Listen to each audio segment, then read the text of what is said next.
Syekh Ahmad Mahir As-Sufi itu ketika menjelaskan tentang Quran surat At-Tahrim ayat 6 itu, ya ayyuhalladzina amanu qu anfusakum wa ahlikum nara wa quduhan nas wal hijarah.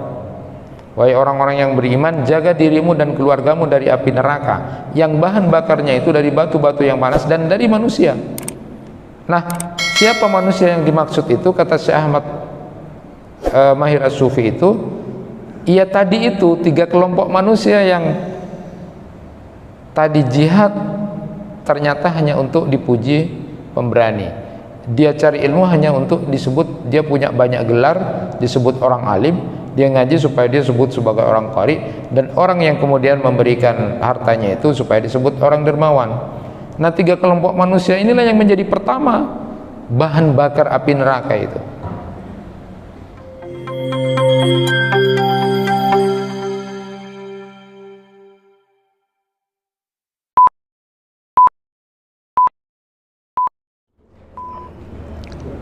Assalamualaikum warahmatullahi wabarakatuh.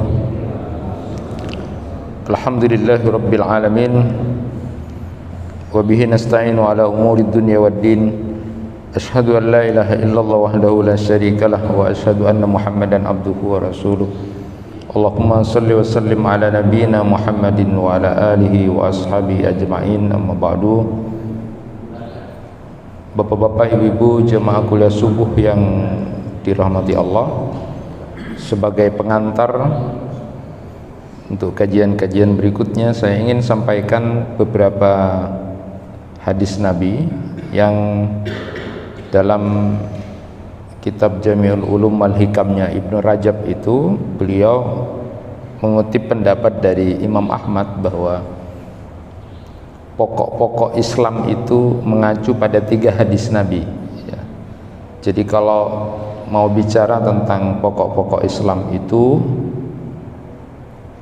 acuannya pada 3 hadis Nabi, yaitu hadis riwayat dari Umar bin Khattab radhiyallahu an, hadis riwayat dari Aisyah radhiyallahu anha, dan hadis dari riwayat Nu'man bin Bashir radhiyallahu an.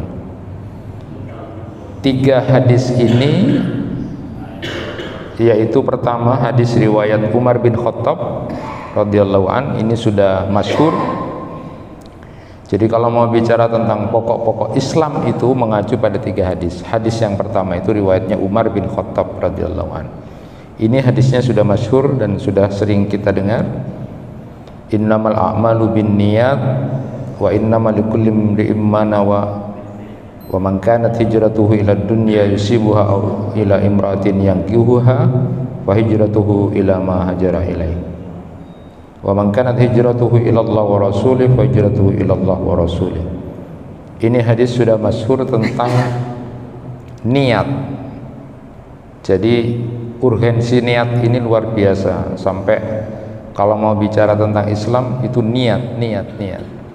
Sehingga kemudian doa yang tidak boleh kita lepas adalah ya muqallibal qulub sabbit qalbi ala dinik. Itu diantaranya, berusaha agar kemudian hati ini menjadi hati yang terus belajar menjadi hati yang ikhlas. Karena memang di beberapa kitab hadis ini dijadikan acuan, apapun saja semuanya berdasarkan hadis ini. Karena gerak hati yang berupa niat itu punya pengaruh besar dalam kehidupan keseharian manusia dan nilainya di hadapan Allah Subhanahu wa taala. Maka sampai kemudian kita ingat, selalu saya ulangi dan kita juga dengarkan dan pahami tentang ketika Abu Hurairah itu ditanya oleh salah seorang pembesar negeri Syam pada waktu itu, hadis apa yang kamu dengar dan selalu kamu ingat dari Rasulullah sallallahu alaihi wasallam. Lalu kemudian Abu Hurairah sempat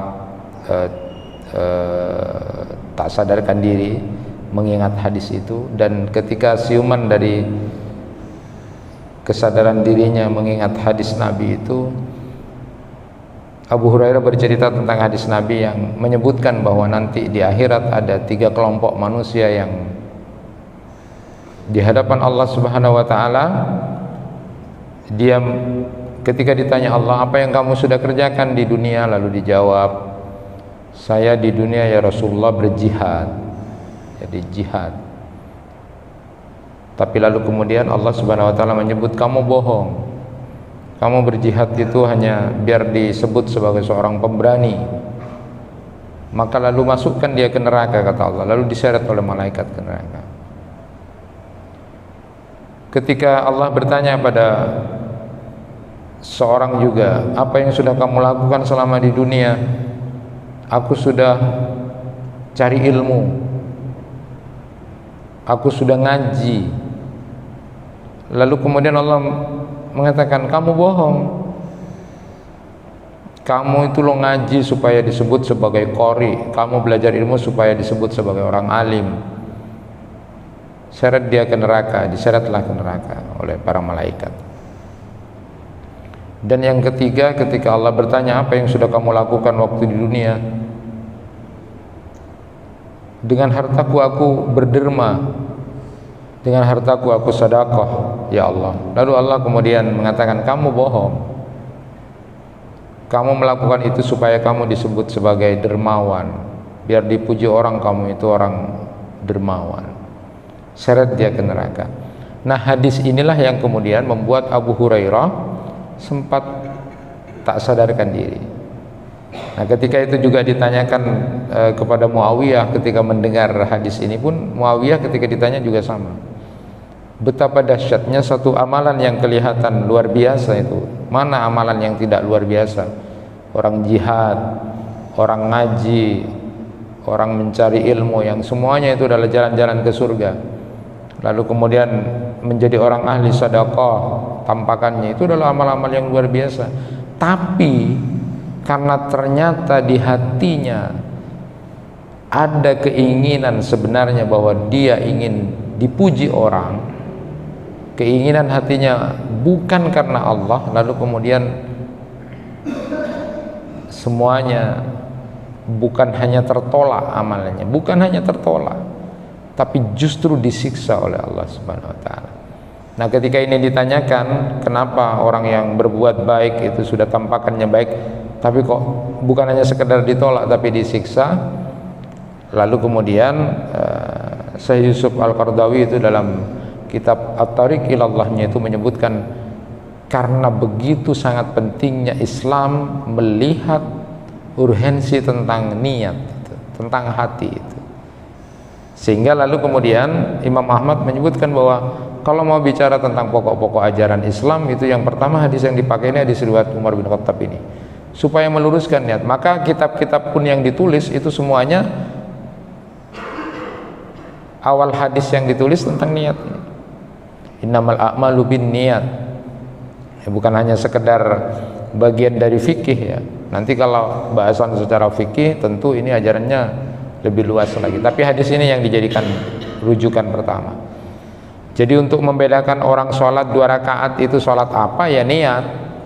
Ada orang sholat 2 rakaat, oh itu tahiyatul masjid, oh itu sholat qobliyah subuh, oh itu sholat istikharah, oh itu sholat apa. Itu 2 rakaat sama, tapi yang membedakan adalah niat. Itu pentingnya memahami niat. Tapi dalam konteks hakikian niat yang dimaksud dalam hadis ini adalah yang ada kaitannya dengan hadis Nabi Sallallahu Alaihi Wasallam yang disampaikan kepada Abu Hurairah ini mengerikan memang, supaya kita akhirnya menjadi orang-orang yang hatinya lurus itu, dan itu terus belajar untuk itu. Bahkan Syekh Ahmad Mahir As-Sufi itu ketika menjelaskan tentang Quran surat At-Tahrim ayat 6 itu, ya ayyuhalladzina amanu qu anfusakum wa ahlikum nara wa quduhan nas wal hijarah. Wahai orang-orang yang beriman, jaga dirimu dan keluargamu dari api neraka yang bahan bakarnya itu dari batu-batu yang panas dan dari manusia. Nah, siapa manusia yang dimaksud itu? Kata Syekh Ahmad Mahir As-Sufi itu, ia tadi itu 3 kelompok manusia yang tadi jihad ternyata hanya untuk dipuji pemberani. Dia cari ilmu hanya untuk disebut dia punya banyak gelar, disebut orang alim. dia ngaji supaya dia disebut sebagai orang qari, dan orang yang kemudian memberikan hartanya itu supaya disebut orang dermawan. Nah, 3 kelompok manusia inilah yang menjadi pertama bahan bakar api neraka itu.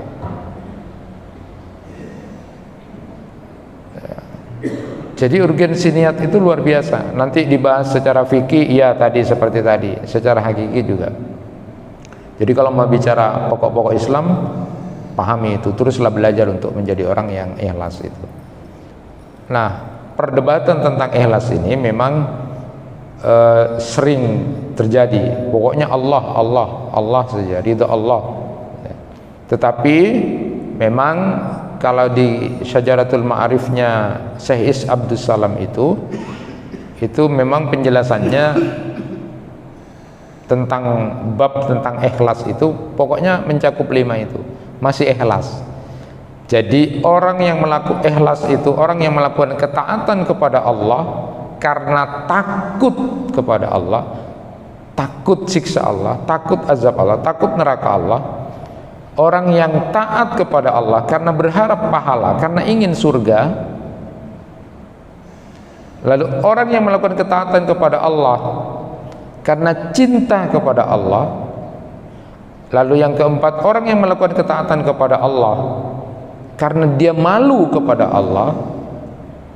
Lalu yang kelima, dia melakukan ketaatan kepada Allah karena keagungan dan kebesaran Allah, itu ikhlas. Nah, selain itulah kemudian karena ingin dipuji, karena ini yang tidak ada. Jadi kalau perdebatan yang muncul, kalau orang beribadah hanya takut pada neraka, itu tidak, itu kan makhluknya Allah. Orang yang beribadah karena ingin surga itu tidak. Tapi ternyata masuk. Jadi ikhlas itu masih masuk. Orang yang punya khauf, orang yang punya raja itu masih masuk. Buktinya bapak dan ibu, kita diperintahkan oleh Rasulullah habis subuh itu salah satu dzikirannya, Allahumma inni as'alukal jannah, Allahumma ajirni minan nar, Allahumma ajirni minan nar, Allahumma ajirni minan nar. Itu bagian dari ikhlas juga. Makanya kata Ibnu Taimiyah itu, orang beribadah kepada Allah itu pada dasarnya kan 3 pokok itu. Karena takut pada Allah, karena berharap rahmat dari Allah, lalu kemudian karena cinta. Walaupun kata Fudail bin Iyad itu landasan cinta kepada Allah itu jauh harus lebih dominan daripada takut dan berharap surga itu. Takut pada neraka dan pingin surga itu masih proporsionalnya kecil. Jadi yang paling dominan itu adalah karena cinta kepada Allah Subhanahu wa taala. Karena kalau orang kemudian beribadah hanya karena takut neraka, itu kan hanya seperti orang Khawarij gitu. Makanya orang Khawarij itu bilang kalau ada orang muslim berbuat dosa besar udah neraka itu. Tapi kalau kemudian kita beribadah hanya karena ingin dapat surga, itu orang Haruri itu. Jadi model Murji'ah gitu ya. Jadi mengenteng-entengkan dosa itu. Ya. Begitu juga ketika kita beribadah pada Allah hanya seolah-olah cuma cinta saja, itu kan zindik ya. Zindik itu kan nifak ya, bisa tergolong orang munafik. Manusia itu selama manusia kan masih pingin itu. Makanya di dalam ayat-ayat Al-Quran pun Allah memberikan motivasi, kalau kamu bertakwa dapat surga, kalau kamu dapat bidadari. Itu kan bagian-bagian dari kemanusiaan kita yang tidak ada yang tanpa ingin itu. Allah tahu itu, maka kemudian ya ketiga-tiganya, takut kepada siksa Allah, takut pada neraka Allah, takut kepada berharap dapat surga, dapat pahala dari Allah, lalu dominan cinta kita kepada Allah, itulah 3 landasan kita beribadah. Jadi memurnikan ikhlas itu karena itu. Karena kita taat kepada Allah karena khauf, kita taat kepada Allah karena raja, kita takut kepada Allah karena hub, cinta kepada Allah, kita taat kepada Allah karena haya, malu kepada Allah, dan kita taat kepada Allah karena keagungan dan kebesaran Allah. Itu masih dalam konteks ikhlas. Selain itulah yang kemudian berada di luar itu, yang tidak ikhlas. Maka pokok ajaran Islam itu mengacu pada ini, sehingga kemudian orang-orang beragama pun itu terus memperbaiki hatinya terus diperbaiki, karena amal hati ini ndak gampang. Kenapa? Karena dahsyat. Kita sudah pernah mendengar seorang pemuda yang kemudian tadi malam saya sampaikan disebut sebagai ahli surga, ternyata ya biasa saja, amalannya biasa. Tapi hebatnya adalah karena orang ini tidak pernah sedikit pun ingin mencurangi jelek kepada saudaranya, dan tidak ada sedikit pun hatinya dia punya kedengkian. Itulah yang membuat dia menjadi ahli surga, karena amalan hati ini. Dan banyak sekali kemudian hadis-hadis Nabi yang menyuruh kita untuk tidak saling mendengki, membenci, membelakangi, tidak peduli dan sebagainya. Itu amalan-amalan hati, itulah yang luar biasa, sehingga jangan dientengkan. Maka kalau bicara tentang pokok-pokok Islam itu, hadis yang pertama yang menjadi rujukan itu adalah hadis Umar bin Khattab radhiyallahu an tentang urgensi niat ini, baik itu nanti efeknya kepada fikih maupun kepada akidah atau apapun yang kemudian dibahas lebih dalam tentang ikhlas, itu sangat luar biasa.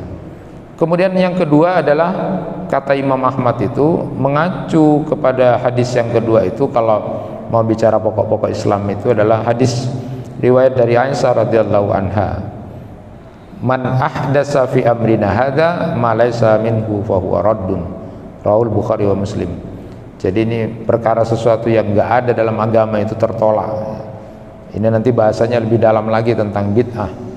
Jadi ada kehati-hatian kita melakukan ibadah itu harus sesuai dengan apa yang sudah diajarkan oleh baginda Nabi SAW. Karena di luar itu lalu kemudian akan tertolak. Dan ini nanti kajiannya khusus tentang masalah bid'ah itu bagaimana. Karena persoalan bid'ah ini kadang-kadang menjadi sebuah pembahasan yang cukup pelik ya. Dan bahkan di masyarakat bisa menjadi pertikaian konflik horizontal ketika memahami tentang persoalan bid'ah ini. Ada yang bilang bid'ah ini tidak bid'ah dan sebagainya. Tetapi acuan hadis ketika kita ingin memahami pokok-pokok Islam itu memang harus mengacu kepada yang sudah jelas, yang sudah sharih, yang diajarkan oleh Nabi sallallahu alaihi wasallam. Kemudian hadis yang ketiga kata Imam Ahmad adalah hadis Nu'man bin Bashir ini. Riwayat Nu'man bin Bashir radhiyallahu an. Innal halala bayyinun wa innal harama bayyinun wa bainahuma umurun mutasyabihat. La ya'lamuhunna katsirun minan nas.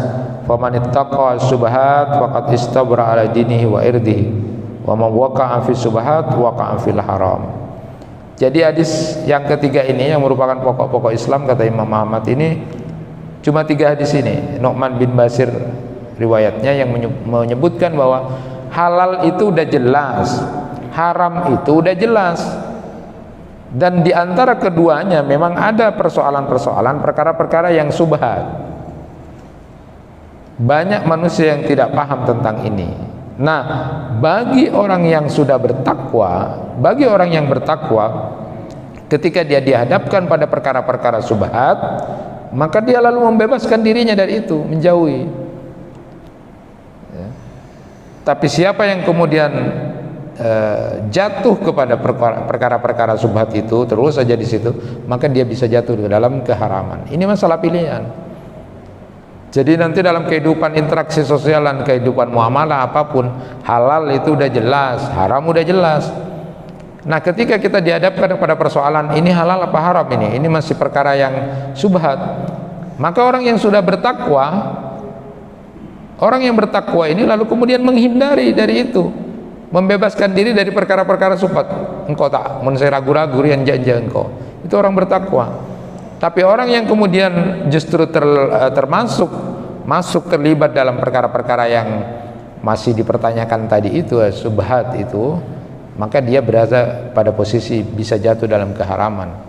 Ini cuma pilihan. Jadi agama itu 3. Pokok-pokok Islam itu agama itu ada 3 kata Imam Ahmad. Kita belajar memahami tentang keikhlasan, dan itu punya implikasi hukum yang banyak. Lalu kita mengacu kepada apa yang dicontohkan oleh Nabi, lalu kemudian kita menghindari dari perbuatan-perbuatan yang kira-kira subhat. Itu adalah bagian-bagian dari pokok-pokok Islam atau pokok-pokok agama ketika kita ingin memahami Islam itu. Berbeda dengan Abu Dawud yang dikutip Jalaluddin As-Suyuti dalam Al-Asbah wa Nadairnya bahwa ada 4 hadis kalau kita ingin mengacu kepada agama itu, ya. Ternyata 4 hadis yang disebutkan oleh Abu Daud ini berbeda dengan Imam Ahmad. Ada 2 hadis yang sama, 2 hadis yang berbeda. Hadis yang sama itu sama. Yang pertama adalah hadis riwayat Umar bin Khattab. Jadi katanya Abu Daud itu bahwa hadis tentang niat itu adalah yang penting, sama dengan pendapat Imam Ahmad itu. Kemudian yang kedua, hadis yang sama adalah riwayat dari Nu'man bin Bashir. Riwayat Nu'man bin Bashir ini yang bercerita tadi tentang halal itu jelas, haram itu jelas. Tapi kalau sudah berada dalam posisi subhat itu, orang bertakwa menjauhi itu dan tidak mau ikut terlibat atau terjerumus dalam perkara-perkara subhat. Itu 2 hadis ini sama. Jadi Abu Daud itu berpendapat kalau kita ingin memahami pokok-pokok Islam sama, tentang urgensi niat, lalu tentang perkara halal haram yang sudah jelas dan kita menghindari dari perbuatan yang subhat itu. 2 hadis yang berbeda yang beliau sampaikan adalah hadis riwayat dari Abu Hurairah yang kemudian membahas tentang innallaha ta'ala tayyibun la yaqbalu illa tayyiba. Ini agak panjang, hanya kemudian kita nanti bisa jelaskan sedikit. Sesungguhnya Allah itu maha baik dan menerima yang baik-baik. Dan kemudian yang keempat itu adalah hadis riwayat Abu Hurairah juga, min husni islamil mar'i tarkuhu ma la ya'ni. Tanda baiknya Islam seseorang itu adalah dia meninggalkan hal-hal yang tidak bermanfaat. Jadi menurut Abu Daud ini 2 hadis sama dengan pendapat Imam Ahmad, yaitu tentang niat dan halal haram tadi. Cuma yang berbeda 2, yaitu tentang Allah itu baik dan Allah hanya menerima yang baik-baik. Lalu kemudian yang keempat adalah tanda kebaikan Islam seseorang itu adalah meninggalkan apa-apa yang tidak bermanfaat. Nah, saya ingin menyampaikan 2 hadis ini saja, sedikit saja. Jadi riwayatnya saya bacakan dari Abu Daud ini, riwayat Abu Hurairah, pendapat dari Imam Abu Daud tentang 2 hadis yang berbeda ini. An Abi Hurairah radhiyallahu an qala Rasulullah sallallahu alaihi wasallam innallaha ta'ala tayyibun la yaqbalu illa tayyiba wa innallaha amaral mu'minin bima amara bihil mursalin faqala ta'ala ya ayyuhar rusulu kulu minat tayyibati wa'malu shalihan wa qala ta'ala ya ayyuhalladzina amanu kulu min tayyibati ma razaqnakum summa dzakara rajulu yutilu safar as'atha akbar yamuddu yadayhi ila sama ya rab wa mat'amuhu haram wa masrabuhu haram wa malbasuhu haram wa ghudhiya bil haram fa anna istajabu lahu, rawahu Muslim. Dari Abu Hurairah radhiyallahu an, dia mengatakan Rasulullah sallallahu alaihi wasallam bersabda, sesungguhnya Allah taala itu baik, tidak menerima kecuali yang baik-baik, dan sesungguhnya Allah telah memerintahkan kepada orang-orang mukmin seperti apa yang telah diperintahkannya kepada para rasul. Allah berfirman, hai para rasul, makanlah makanan yang baik-baik dan kerjakanlah amal yang baik atau amal yang soleh. Dan dia berfirman, hai orang-orang yang beriman, makanlah di antara rezeki yang baik-baik yang kami berikan kepada kamu. Kemudian beliau menceritakan kisah seseorang yang dalam perjalanan jauh berambut acak-acak kusut dan dia berdebu. Dia lalu mengangkat tangannya berucap, wahai Tuhan, sementara makanannya haram, minumannya haram, pakaiannya haram, dan dirinya dipenuhi dengan hal-hal yang haram, maka bagaimana mungkin doanya akan dikabulkan? Hadis riwayat Muslim. Jadi kata thayyib itu artinya bersih, suci dari sesuatu yang kurang. Jadi berbeda dengan sesuatu yang kotor, sesuatu yang tidak baik. Allah Subhanahu wa taala berfirman dalam Quran surat Al-Maidah ayat 100, "Qul la yastawil khabisu wat thayyib."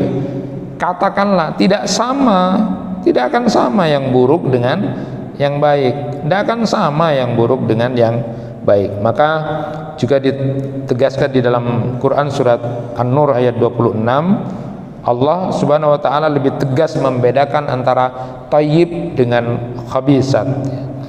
Al-khabisatu lil khabisin wal khabisuna lil khabisat wat thayyibatu lit thayyibin wat thayyibuna lit thayyibat. Ini berkaitan dengan masalah hubungan laki-laki dan perempuan. Wanita yang tidak baik untuk laki-laki yang tidak baik, laki-laki yang tidak baik untuk wanita yang tidak baik pula, wanita yang baik-baik untuk laki-laki yang baik, dan laki-laki yang baik untuk wanita yang baik-baik pula. Itu Quran surat An-Nur ayat 26. Jadi kalimat la yaqbalullahu illa thayyiba, Allah tidak akan menerima kecuali yang baik-baik itu. Bahwa apapun yang tidak baik akan tertolak di sisi Allah, karena Allah hanya akan menerima yang baik-baik. Karena Allah Maha baik, Allah hanya akan menerima yang baik-baik. Amalan yang baik adalah amalan yang ikhlas kepada Allah dan sesuai dengan syariat Islam. Sedekah yang akan diterima di samping harus ikhlas juga diperoleh dari harta yang halal. Allah tidak menerima sedekah dari harta yang kotor atau harta yang haram. Salat yang diterima adalah salat yang ikhlas, tumakninah, ada nilai-nilai kehusuan. Begitu juga dengan makna kata la yaqbalu illa thayyiban, ini menunjukkan bahwa ada amal-amal yang memang akan ditolak karena Allah hanya akan menerima yang baik-baik. Maka sampai di dalam satu riwayat disebutkan ketika ada orang mau berangkat haji, dia mengatakan labbaik Allahumma labbaik, aku penuhi panggilanmu ya Allah. Padahal Allah tahu bahwa orang ini hartanya yang dipakai dari harta yang haram, ada campuran-campuran yang tidak baik. Maka lalu kemudian engkau tidak memenuhi panggilanku, engkau tidak memenuhi panggilan. Saat ada orang mau ke haji lalu kemudian aku penuhi panggilanmu ya Allah, dia pakai harta yang halal, dia tulus untuk melaksanakan ibadah haji, maka lalu kemudian Allah menyambut engkau memenuhi panggilanku. Jadi Allah itu baik dan hanya akan menerima yang baik. Ini menjadi kunci penting ketika kita mau memahami pokok-pokok Islam itu. Sehingga ketika disebutkan di dalam hadis itu innallaha amaral mu'minina bima amara bil mursalin, ya. Jadi Rasulullah SAW menyatakan bahwa Allah memerintahkan kepada orang-orang mukmin seperti apa yang telah diperintahkannya kepada para rasul. Yang diperintahkan kepada rasul itu apa? Satu, makan makanan yang baik dan halal. Yang kedua, beramal soleh. Kulu minat thayyibati wa'malu solihah. Jadi dengan tegas digambarkan oleh Nabi SAW bahwa doa orang yang terbiasa memakan makanan yang haram selalu dalam lingkup yang haram, maka tidak akan terkabul walaupun dia punya potensi doanya terkabul, seperti yang kemudian digambarkan oleh Nabi. Orang ini orang dalam perjalanan, orang yang dalam perjalanan itu sangat mungkin dikabulkan doanya, ya. Jadi salah satu hadis Nabi itu salah sudawat mustajabat la syakka fihinna da'watul walid ala waladihi wa da'watul musafir wa da'watul mazlum. 3 kelompok orang yang kemudian doanya itu tidak mungkin tidak diterima oleh Allah, itu makbul. Siapa itu? Doanya orang tua pada anak. Yang kedua, doanya orang dalam perjalanan. Dan yang ketiga, doanya orang yang didolimi. Artinya gambaran Rasulullah tentang seseorang tadi itu, dia itu musafir, dia itu sangat mungkin doanya diterima. Kenapa? Karena kalau orang musafir itu tingkat keikhlasannya pada Allah tinggi, berdoanya itu tingkat tinggi. Contoh misalnya orang naik pesawat, itu berdoanya sama Allah khusus, ya Allah pas selamat ya Allah, khusus itu, takut jatuh gitu, takut geger. Jadi doanya itu Allah umku itu. Sama juga ketika digambarkan dalam Al-Quran orang dalam perjalanan di laut sudah tidak melihat pulau, ombak lagi, itu sebeda Allah pera, Allah bodoh seadan itu karena takut mati itu. Jadi tingkat keikhlasannya pada Allah itu tinggi, sehingga musafir ini punya potensi besar doanya dikabulkan karena memang langsung pada Allah, benar-benar pada Allah. Kalau yang di darat ini biasa-biasa, ya Allah, masih santai gitu kan. Tapi kalau sudah di laut, di pesawat, itu takongku itu, Allah gitu kan. Jadi kalau ada cerita yang anekdot yang lucu itu ketika di perahu itu, sudah tidak ada kapal, tidak ada pulau kelihatan, sudah ombak sekali gitu kan. Akhirnya mati kalau tenggelam. Ya Allah, mun pas mati ada guna, ya Allah, mobil kijangnya saya sudah nanti diberikan gitu kan. Sudah itu. Sudah ternyata selamat, sudah hampir pulau, ya Allah, ikan teh sampai gitu kan.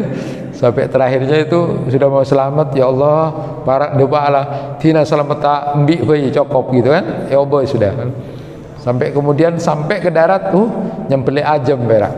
Nah, itu bagian dari tingkat keikhlasan. Jadi orang ini berdoa musafir itu. Tapi karena dia dalam lingkup haram, ia tidak diterima.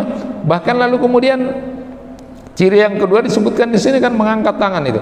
Orang yang mengangkat tangan itu luar biasa. Allah malu ada seorang hamba yang mau minta sesuatu, dia kemudian tidak memberi. Jadi kalau sudah diangkat, jadi kemarin saya bilang kalau di dalam bahasa fikih itu, kalau berdoa itu tangannya begini Pak. Jadi harus ditempel begini, lalu kemudian menghadap begini. Itu pertama modelnya. Atau boleh yang kedua modelnya begini. Baru yang ketiga itu modelnya di atas ini. Itu sudah dalam posisi pada saat sholat istisqa, pada saat perang kita minta pada Allah beneran itu. Jadi modelnya ada tiga. Tidak mengangkat tangan, cukup begini saja. Kemudian kalau mengangkat tangan begini, ya berhadapan dengan wajah kita begini, atau kemudian begini. Dan yang keempat begini. Yang lain itu tidak ada, bukan tidak boleh. Ada yang kemudian doa begini Pak, doa, tak niat itu. Jadi saya dulu ketika tidak tahu juga begitulah, saromban pokok sekedar begini. Tapi sesungguhnya yang benar itu begini atau begini atau begini, atau tidak usah sekali. Itu nanti ada contoh. Kecuali yang khotib itu begini, salah satunya. Nah ini juga bagian dari keinginan kita untuk mencontoh Nabi. Tapi yang saromban sampai tidak sekedar begini Pak, ya itu ke itu kan, nanti itu dirubah. Jadi, nah. Allah itu malu ketika ada seorang hamba sudah begini tidak dikasih. Nah ini bilang, apalagi mengatakan ya Rabb, Tuhan. Tapi ini karena tidak melakukan itu, maka tidak akan diterima. Karena Allah itu maha baik dan cuma akan menerima yang baik-baik saja. Dan hadis yang kedua yang berbeda adalah min husni islamil mar'i tarku ma la ya'ni. Tanda bagusnya Islam seseorang adalah meninggalkan apa yang tidak bermanfaat. Jadi hadis ini menjelaskan bahwa sikap seseorang meninggalkan sesuatu yang kurang bermanfaat atau tidak bermanfaat merupakan tanda bahwa keislaman orang ini bagus. Orang yang sibuk dengan hal-hal yang tidak berguna, maka kualitas keislamannya tidak baik. Sibuk aja, alakoni saya tak parlo, maka kualitas keislamannya tidak baik.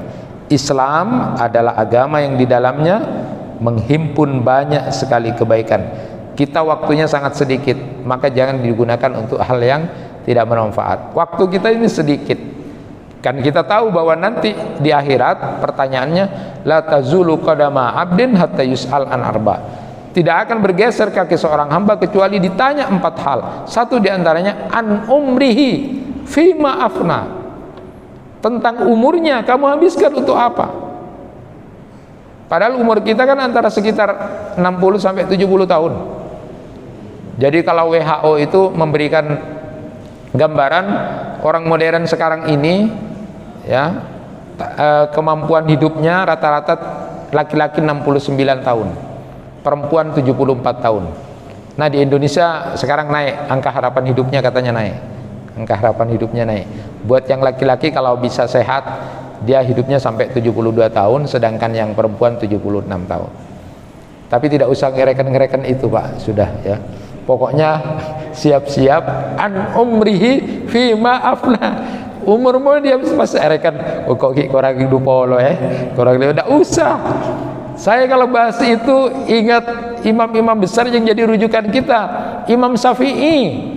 Imam Syafi'i yang menjadi rujukan madhab di Indonesia ini umurnya 56 tahun. Muridnya Imam An-Nawawi yang kitabnya sering dikaji oleh kita itu cuma 45 tahun. Imam Al-Ghazali umurnya 55 tahun. Tidak ada yang lebih dari kita, ini masih lebih dari mereka.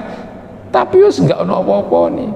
Kalau ditanya nanti an umri fi maafna, sama seperti ketika kemudian bahasan berikutnya adalah an ilmihi fi ma fa'ala fi, tentang ilmunya, apa yang sudah kamu amalkan dengan ilmu kamu. Sampai kemudian Abu Darda mengatakan, hal yang aku takutkan nanti di hadapan Allah saat aku ditanya oleh Allah dan sudah berhadapan dengan Allah, qad alimta hada famada amilta fima alimta, kamu sudah tahu tentang hukum ini, apa yang kamu lakukan tentang yang sudah kamu tahu itu. Khatib, mubalik, da'i tahu, pendengar juga tahu. Kalau itu ditanya oleh Allah, kamu sudah tahu ilmunya, apa yang sudah kamu lakukan. Dan yang ketiga yang akan ditanya adalah amalihi, tentang hartanya. Min aina iktasabah wa ila ina anfaqah, hartamu dari mana kamu dapat lalu dikemanakan. Ini pertanyaan berat. Dari mana kamu dapat harta itu? Sudah halal itu selesai, dikemanakan. Mas saya bilang kalau sama ibu-ibu itu yang bahaya kalau dikemanakannya sama ibu-ibu. Bapaknya ditanya dari mana kamu dapat, halal apa haram segalanya. Nanti ibunya itu ditanya, dikemanakan aja, dibuat beli tas, baju aja, healing aja. Dan yang terakhir itu adalah anjismi fima abla, tentang tubuhnya dirusak karena apa. Artinya nanti bahasanya mata kita nanti ditanya, kamu pakai apa saja di dunia mata itu ya, dilihat hal-hal yang haram atau tidak. Telinga kamu, lisan kamu yang banyak berdosa, tangan kamu yang sudah tidak bisa ngapa-ngapain, nanti kalau udah sakit tua itu dihabiskan untuk apa.